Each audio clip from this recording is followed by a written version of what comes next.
falar do CPC, né, passados praticamente 2 anos e meio da sua vigência, já é, eu diria sem dúvida, muito mais complexo do que falar 2 anos ou 2 anos e meio atrás.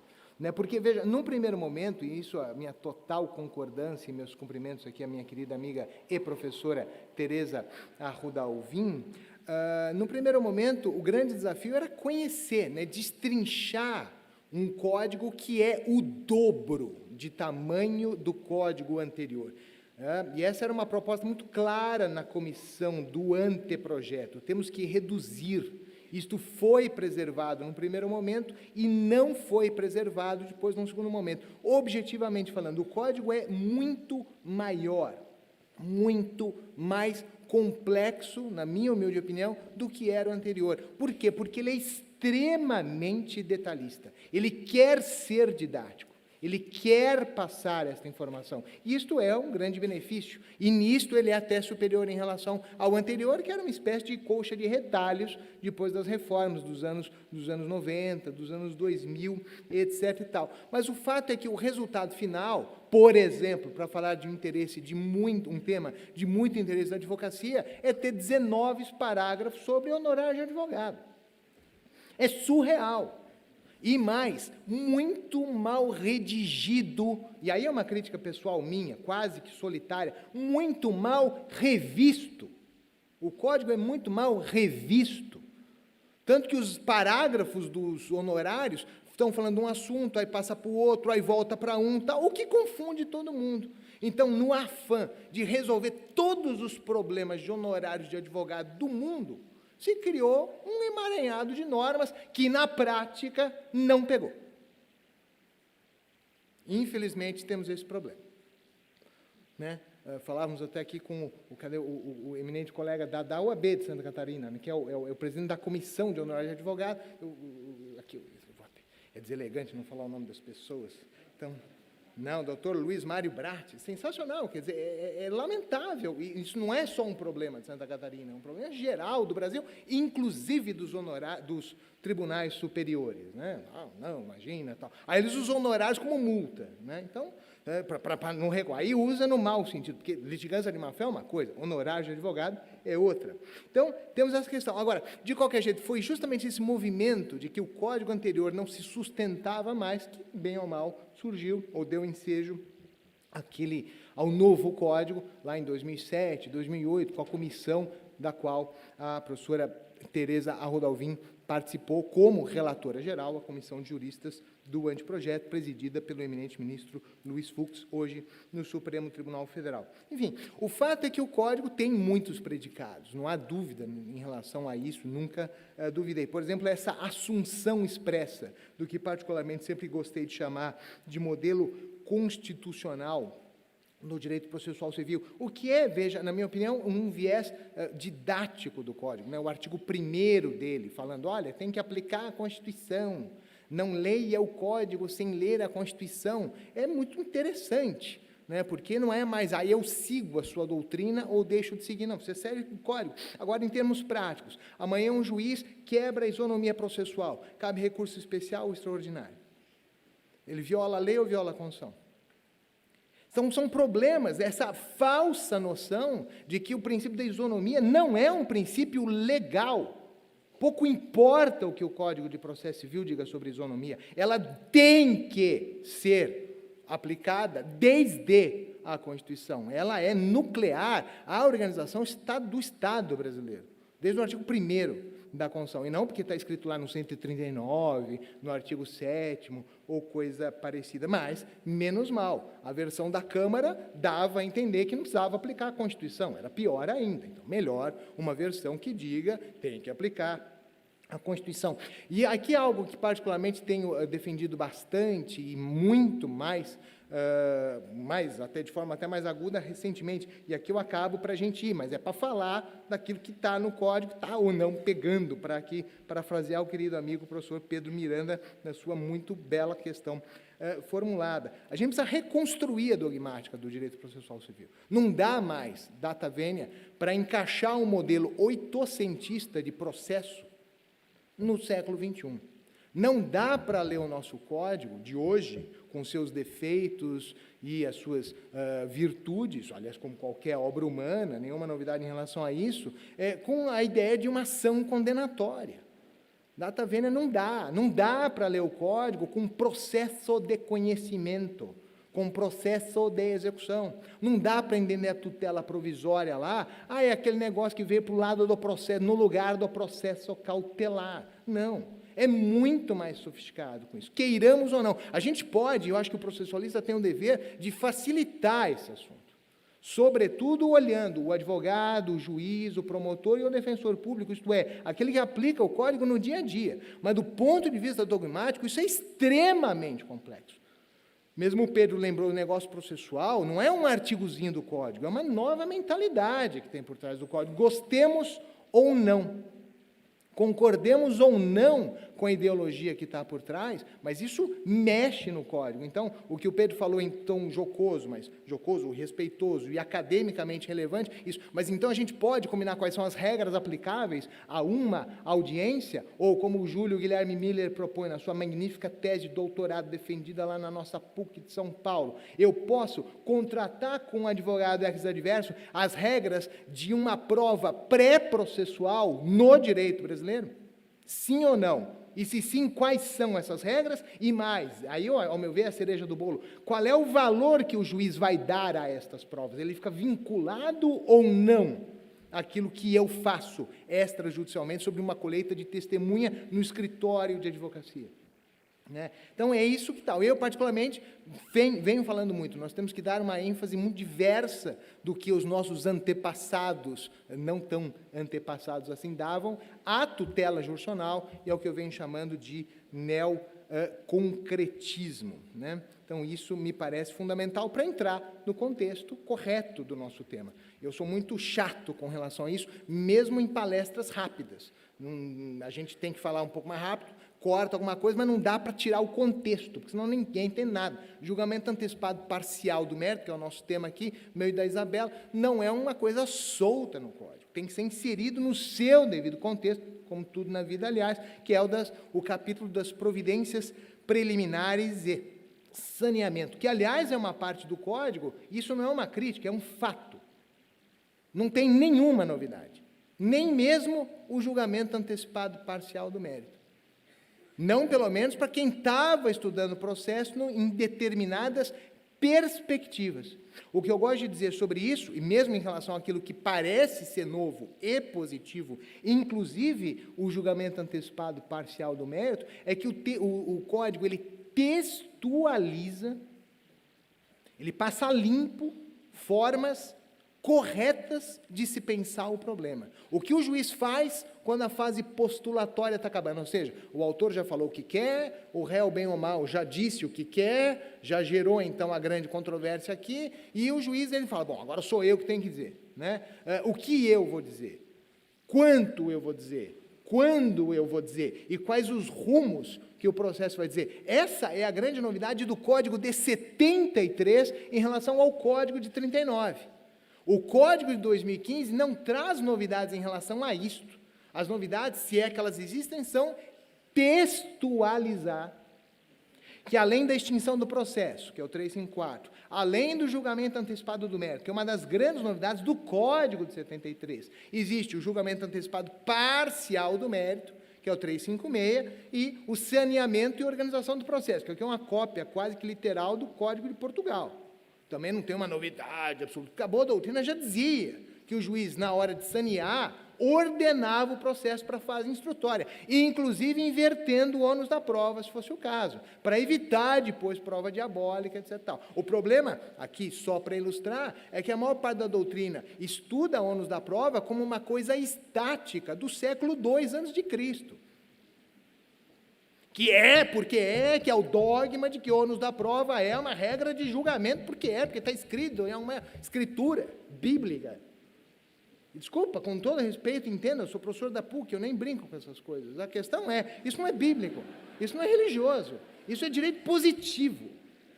A escolha é que há uma regra de procedimento que envolve o ônus da prova, o que não diz absolutamente nada sobre regra de julgamento.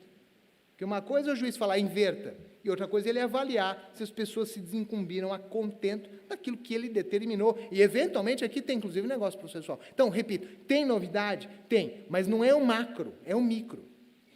Mesmo o julgamento antecipado parcial do mérito, isso é o que mais nos interessa aqui, é novidade? Para alguma parte da doutrina, não é novidade nenhuma.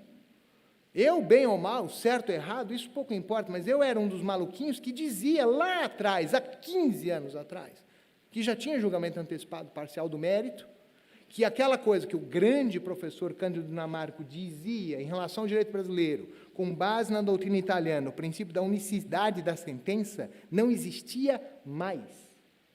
Não no direito brasileiro.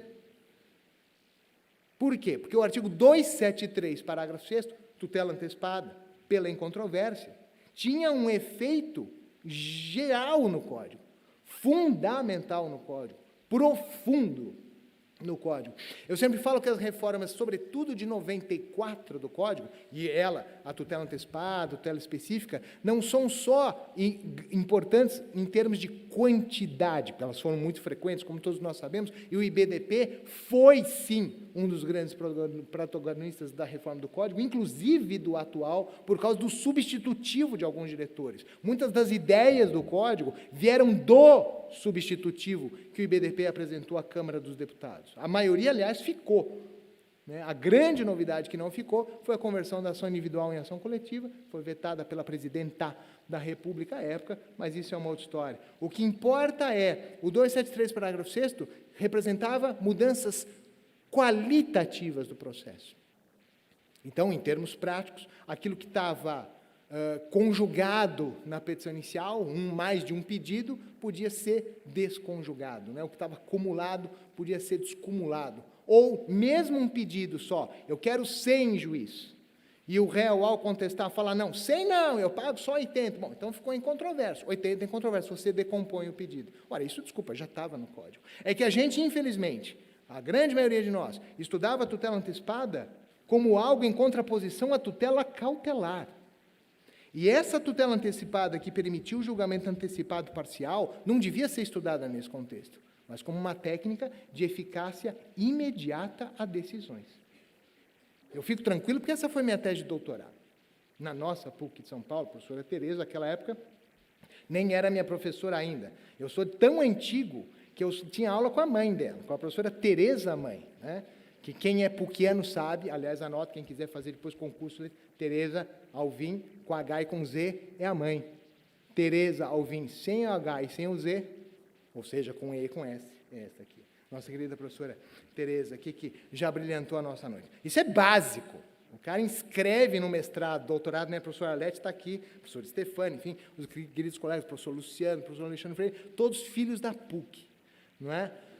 Como eu, né? E o cara vai fazer mestrado com a gente, escreve Tereza com H e com S, e fala, não, isso aqui vai para a USP, você desculpa aqui, não é nada contra, mas não sabe o que está aqui. Ou Cássio com acento, que é uma coisa insuportável, ou Scarpinella errado, então é uma agressão à cidadania italiana. Mas, enfim, só para dizer que não é novidade. Aí vamos lá, então, passou a limpo. Então, é o que eu digo, e aí eu fico muito tranquilo em dizer, não precisa mais hoje escrever 200 folhas, ou escrever difícil, para falar de julgamento antecipado parcial. Hoje o código dá para a gente, escrito lá, está aqui. Se o problema é esse, está passado a limpo, artigo 356. Então, prova com consulta, você vai lá, acha no índice, julgamento antecipado parcial, cai no 356. Então, como toda regra jurídica, seja no civil law, seja no common law, ela coloca problemas interpretativos. Que é o que a professora Tereza falou, e com muita perfeição e com muito conhecimento. Que ela fala de uma forma tão simples, que parece que tudo isso é realmente muito simples, mas não é. Você tem que interpretar o texto. O texto não se confunde com norma. Mesmo para dizer que o texto jurídico é facinho, esse é do fácil, mãe é unívoco, antigamente, mãe é mãe, etc. Tal. Isto é uma forma de interpretar. É uma interpretação. Se algo que não existe no direito atual é aquele velho adágio, aquele velho ditado, que quando o texto é claro, quando a regra é clara, ela não precisa ser interpretada. Falso. Dizer que o texto é claro, que a regra é clara, é uma interpretação. E a professora Tereza explicou isso muito bem com 1029, parágrafo 3º. A palavrinha lá, o adjetivo tempestivo, lamentavelmente, que vem desde a comissão de juristas, e não foi por falta de pedir para tirar, enfim, as forças ocultas não pediriam que ele, não impediram que não fosse tirado, nata máxima vênia ficou, mas aí faz toda a diferença, o que é claro, para o bem e para o mal. Bom, quando é que então a gente pode julgar antecipada e parcialmente o mérito? 356, quando o pedido foi incontroverso ou quando houver pedidos, mais de um pedido, e um deles foi incontroverso. Então, exemplo, eu estou pedindo 100, o réu controverte só sobre 20, então temos aí a incontrovérsia. Ou eu pedi, em tese, danos morais e danos materiais, só se controverte sobre danos morais, os danos materiais ficam incontroversos. Isso aqui no processo do trabalho, por exemplo, e tem regra dizendo que se aplica, aí tem instrução normativa dizendo que se aplica ao processo do trabalho, é uma loucura, porque as reclamações trabalhistas, como todos nós sabemos, ou se não sabemos, ficamos sabendo, são mestres em cumulação de pedidos, 10, 15, 20 pedidos cumulados, cada um daqueles podendo ser julgado conforme o amadurecimento do processo. Ou, e aí vem a questão se é cumulativo ou não, quando os pedidos estiverem já em condições tal. Eu entendo que aqui há uma certa sobreposição, isto é, que são pedidos, exigências cumulativas. O pedido ele é incontroverso porque ele tem condições de ser imediatamente julgado, senão ele não teria, ou seja, o 355 ele está por trás do 356. Então, nos casos de revelia, nos casos em que o réu não se desincumbiu adequadamente do ônus da impugnação especificada, tudo isso vai fazer diferença em termos de controvérsia ou não. Aliás, nota de rodapé, para aqueles que criticam o dever de motivação das decisões judiciais, vá fazer uma contestação. Uma contestação que não impugne especificadamente fato por fato, gera a incontrovérsia que autoriza o julgamento antecipado. Não, eu não sou obrigado a responder argumento medíocre. Experimenta não responder o argumento medíocre. O juiz está autorizado a presumir verdadeiro, a julgar antecipado e parcialmente o mérito. Então, isso é uma divisão de trabalho. Cada um argumenta do seu jeito quando ocupa o lado do autor, o lado do réu, o lado do interveniente, o lado do juiz, e assim por diante. Aí vem o código, enfim, que eu digo, ele vai detalhando. Pode haver julgamento antecipado e parcial do mérito, mesmo que o juiz não seja ainda capaz de definir a liquidez da obrigação. Isto é, ele julga antecipado e parcialmente o mérito, ainda independentemente de conseguir dizer qual é o valor efetivamente devido. Aqui, ao meu ver, numa leitura sistemática do Código, nós temos que fazer o esforço do 491. O Código, e isso é muito claro no Código atual, e permite-me, já era claríssimo no Código anterior, inclusive com a jurisprudência repetitiva do STJ, o juiz tem que fazer de tudo para resolver o assunto do valor devido na fase de conhecimento. As situações em que o juiz profere sentença genérica, que é a oposta da sentença certa, são excepcionais no sistema e devem depender de uma peculiaridade de direito material, e não de preguiça ou incapacidade do autor, do réu, do interveniente, do juiz, do perito, seja de quem for, de não liquidar. Por quê? Porque aí você cai nas armadilhas da doutrina italiana do século XIX. Vai dar liquidação zero. Então, para evitar isso, você corta pela raiz.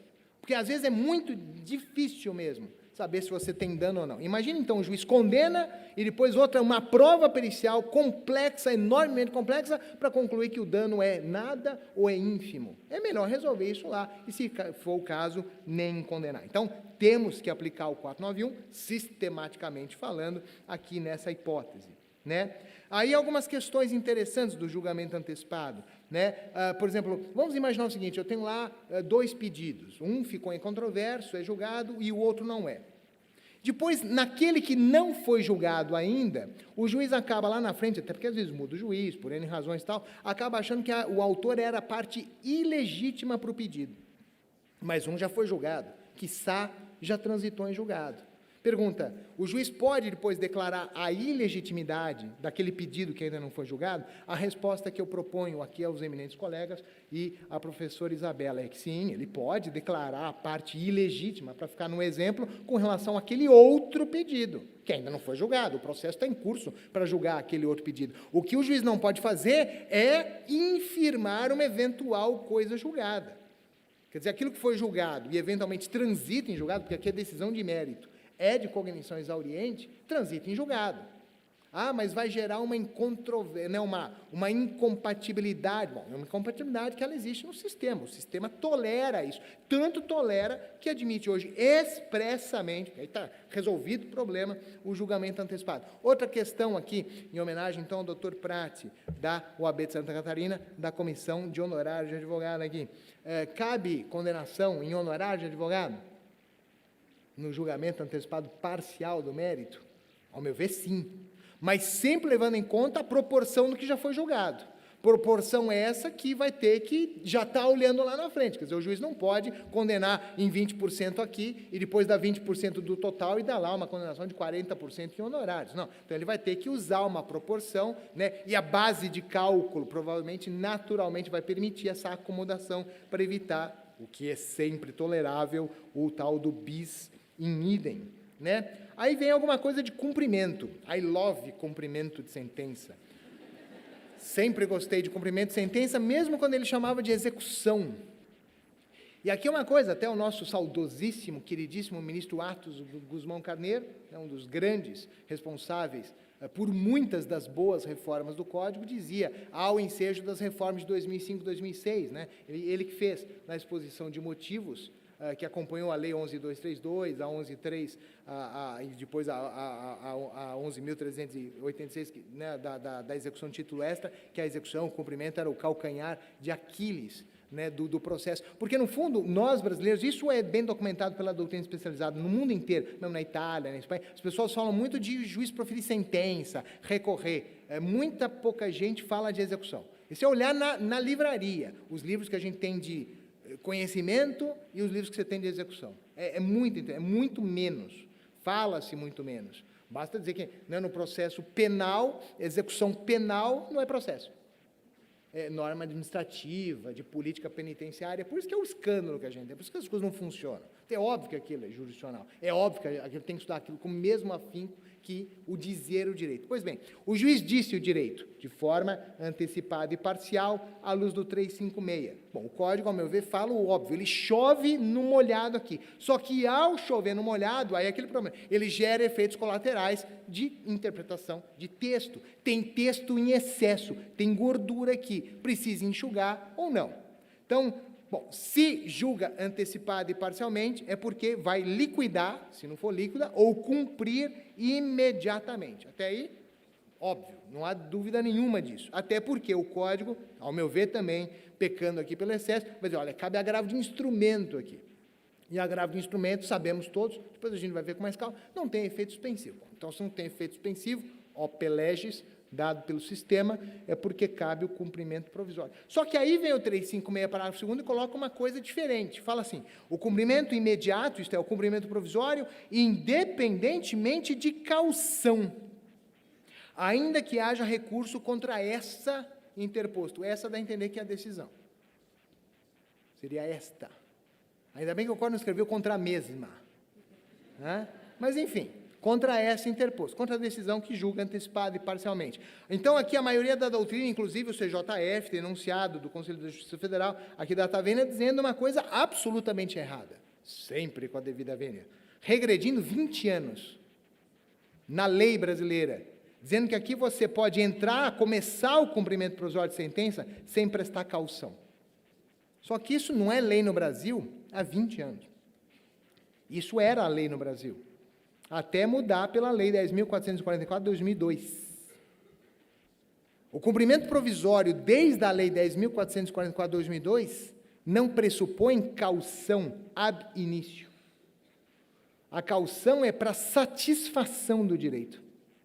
É o que eu, quando era jovem e não tinha cabelo grisalho, falava de execução provisória completa. O sistema está mantido no Código. A caução, ela é exigida quando há o levantamento, quando há a satisfação do direito, e não quando você requer o cumprimento provisório. Então, como interpretar isto sistematicamente falando? Ao meu ver, interpretar aqui. Sou obrigado a interpretar textualmente. O legislador aqui quis incentivar o cumprimento provisório e não exige a caução quando o sistema exige. Quando é que o sistema atual de 2015 exige a caução? Para levantar o dinheiro, para satisfazer o direito, não para começar o cumprimento provisório. Então, data máxima vênia, aqui mais uma vez, não me sinto nem um pouco desconfortável com isso, mas se eu for a única pessoa no mundo brasileiro falando que o que está escrito aqui, eu fico muito confortável em dizer que o que está escrito aqui é o que está escrito aqui, é o texto. Mas aí é o problema. Ah, é claro que está aqui, então não precisamos interpretar. Não, isto é uma interpretação. Até porque eu sou muito aberto nas minhas dúvidas, nas minhas indagações e nas minhas técnicas de persuasão, inclusive. Está todo mundo dizendo o contrário. Só que o que todo mundo diz é repristinar uma regra sistemática banida há 20 anos, um pouco menos de 20 anos, do direito brasileiro, pelo menos do direito processual civil brasileiro. Depois, o 356, parágrafo 4, fala de autos suplementares. Bom, autos suplementares, tanto faz, eletrônico, papel, essa é a parte ridícula, nem precisava estar aqui.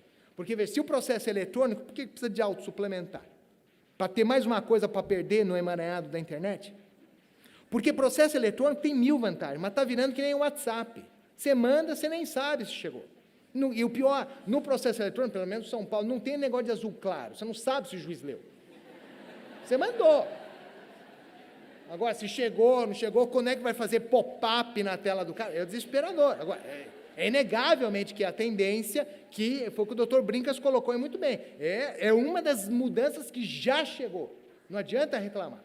Tem que se adaptar e aperfeiçoar. Mas, enfim, não há problema nenhum. Aí, coisas interessantes. Bom, se julga antecipado, pode transitar em julgado, depois de esgotados os recursos, pode. E o prazo para rescisória?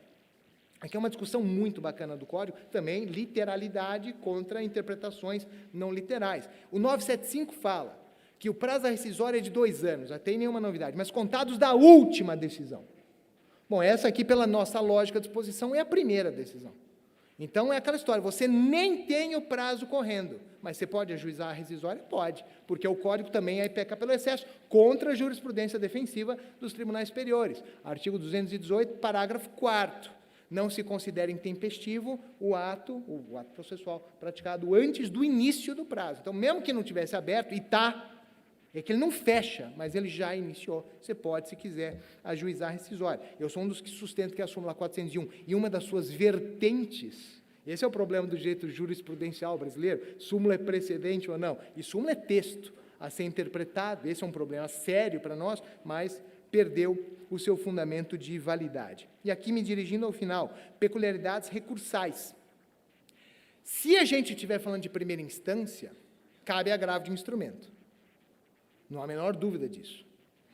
E aí é expresso o 356, parágrafo 5º, que só não peca pelo excesso porque o 1015, que é o rol do agravo de instrumento, não é claro sobre a hipótese. Então, aqui o Código, em alguns momentos, ele resolveu pecar pelo excesso para evitar o que aconteceu, inclusive no 1015, vetar alguma coisa não subsistir ao longo do processo legislativo. Então, em alguns momentos, há uma duplicidade de regras no Código. Vetou aqui, mas ficou aqui. Tiraram daqui, mas ficou aqui.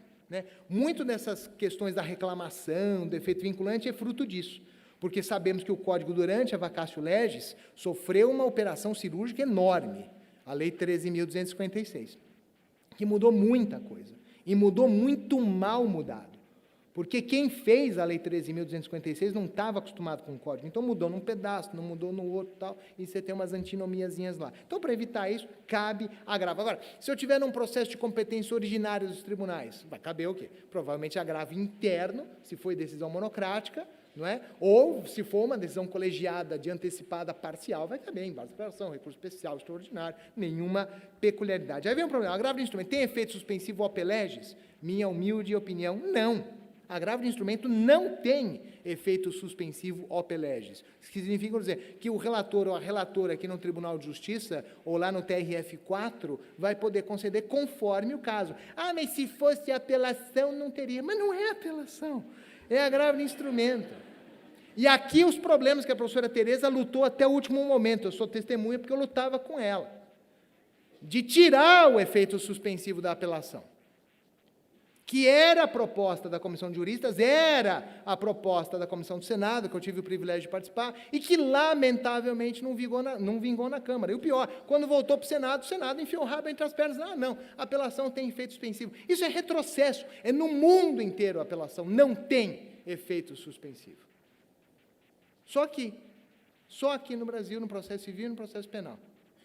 Isso precisava ser revisto. Então, aqui não é incongruente, ao contrário. Mas, ao meu ver, o que vai acontecer muito provavelmente no dia a dia, o advogado vai pedir, vai usar esse argumento, que fica com, às vezes, ad terrorem, e o juiz vai acabar concedendo e está tudo bem. Cabe sustentação oral? Alguns tribunais estão admitindo, inclusive por norma regimental. Paraná, Rio de Janeiro, Minas. Confesso que eu não vi Santa Catarina, aceito... A professora Isabela pode falar, tal, mas enfim, já vi também o professor Shimura, a Câmara dele, lá, desembargador do nosso tribunal, deferir no caso lá.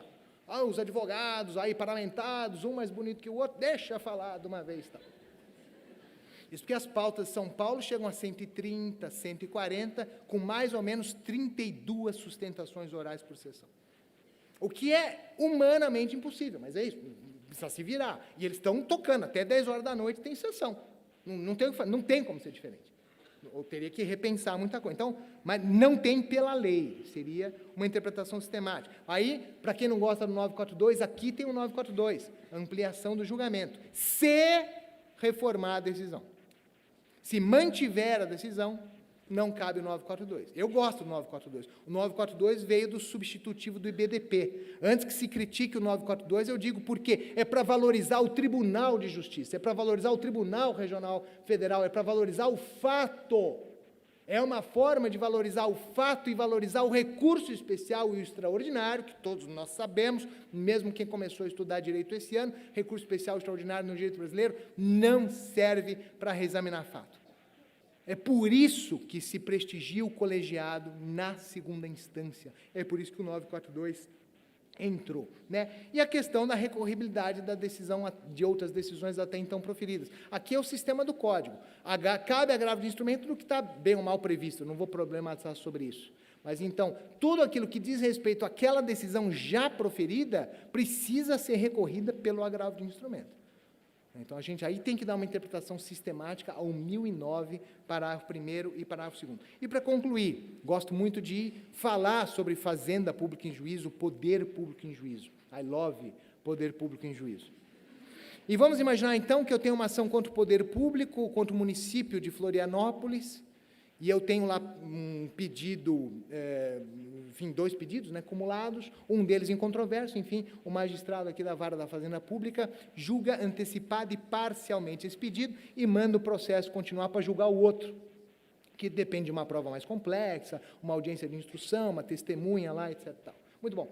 Essa decisão, que é interlocutória de mérito, em homenagem aqui ao meu querido amigo, professor Luciano Viana Araújo, que é um dos maiores estudiosos do tema em terras brasileiras, ela está sujeita à remessa necessária, que é uma maldição que ainda está no Código?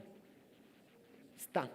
Odeio falar disso, mas tá, eu tenho que ser coerente com o Código. Eu acho que é inconstitucional, porque viola a tal da isonomia, mas está no Código. Aliás, quando eu levei a sério que tinha que tirar a remessa necessária, papai, começaram a achar que tinha alguma coisa errada lá. E veio toda a AGU contra, o Ministério da Justiça, isso aí não tira, não sei o que tal. Absurdo, vergonhoso, permito-me dizer. Aliás, quem diz isso não é eu. Antes de eu nascer, Alfredo Buzaide já dizia.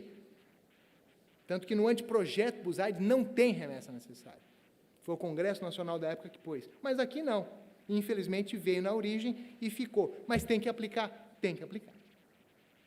Agora, essa remessa necessária, então, impede a eficácia da decisão? Isso é legal. Remessa necessária tem efeito suspensivo? Bom, na prática acaba tendo. Então, mais uma vez, é um caso de tutela antecipada contrária, né? Mas, em rigor, sim, ela dispensa. E o que vai ter é a dispensa da remessa necessária nos casos em que o sistema dispensa, seja pelos precedentes, seja pelo valor. Desculpem pelo tempo esgotado, a gente fica muito feliz de estar aqui, e é por isso que a gente fala. Olha, meu muito obrigado. Posso fazer isso, professor Pedro? Posso, né? Esse e esse. Legal, esse é novo, ó, está saindo agora. Obrigado.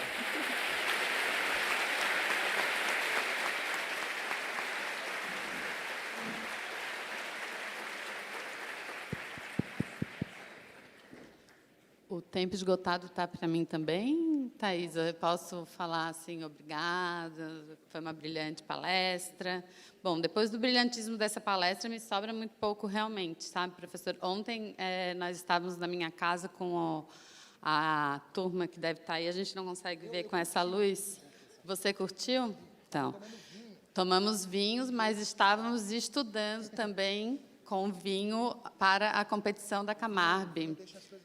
Exatamente, clareia tudo. E aí eu dizia para os meus alunos que, ao invés de eu estar estudando para intervir ou fazer algumas perguntas minimamente inteligentes, eu, então, faria hoje intervenções a respeito da sopa de abóbora que eu fiz, do creme de mandioquinha com maracujá e coisa e tal.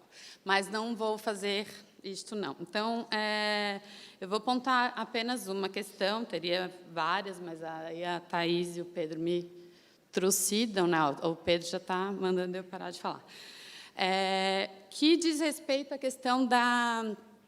Então, eu gostaria de saber do senhor, apesar de eu já mais ou menos saber a sua opinião, se o CPC de 2015 rompe expressamente com o princípio da unicidade da sentença, tá? E, caso positivo, afirmativa essa questão, como ficaria a contagem ou o início de contagem do prazo para a eventual ação rescisória, né? Nós teríamos prazos múltiplos para cada capítulo, ou esse capítulo que foi objeto de julgamento antecipado teria um prazo, enfim, eu acho que é mais ou menos isso, agradecendo imensamente o brilhantismo da sua palestra. Eu passo a palavra. Obrigado, professora Isabela, pelas considerações. Aqui, enfim, brevemente, data máxima vênia do entendimento que prevalecia. Hoje não, hoje todo mundo é o que eu digo. O texto é claro nesse aspecto, então não há mais esse dogma, esse princípio, seja o que for, essa regra, essa ideia de unicidade da sentença, o do processo. Aí é o que eu digo, essa reconstrução dogmática, unicidade do quê? É a da ação, é do processo, é da demanda, né? Ou do quê? Mas essa não existe mais. Hoje o 3 é da lide, enfim, pode até ser, por que não? A 356, expresso. Eu era, repito, um daqueles que já dizia que esse dogma, seja o que for, já havia sido rompido, não porque eu quisesse, mas por opção do legislador brasileiro, no 273, parágrafo 6º. É que a gente estudava, a maioria, né, estudava o 273, parágrafo 6º, fora de contexto. E é por isso que, às vezes, as pessoas não viam o que, na minha opinião, já estava lá. E o problema da ação rescisória, para o desespero dos tribunais, aí, data vênia é isso. Um processo hoje pode ser 2, 3, 4, 5 ações rescisórias sequenciais, na medida em que vá transitando em julgado. Eu não consigo ler, nem na textualidade do 975 caput, a interpretação diversa. Pelo contrário, fala lá claramente, 2 anos contados da última decisão. Bom, a última decisão é a sentença. Não é a interlocutória que julga antecipada e parcialmente. Agora, o que eu digo, se o advogado ou a advogada da causa vai recorrer, provavelmente vai recorrer, e se depois de esgotados os recursos já vai querer entrar com uma rescisória, porque a rescisória tem um custo, né? Não só novos honorários, novos custos, mas, sobretudo, o maldito depósito, que também, constitucional absurdo, mas está mantido no código. Ou seja, aqueles 5% lá para entrar com a ação rescisória, dói o bolso, que é o órgão mais sensível dos seres humanos, do capitalismo, pelo menos. Então, é outra história, mas, ao meu ver, já está aberta a porta da ação rescisória. Porque, veja, é como se tivesse separados os processos, né? Em termos práticos, passa a ter vida autônoma. Por isso, até que eu acho que fica confortável de dizer de custas, honorários e outras coisas mais. Fica mais coerente com essa ruptura, se é que um dia existiu, dessa unicidade da sentença, processo, demanda, lide, objeto litigioso, etc. e tal.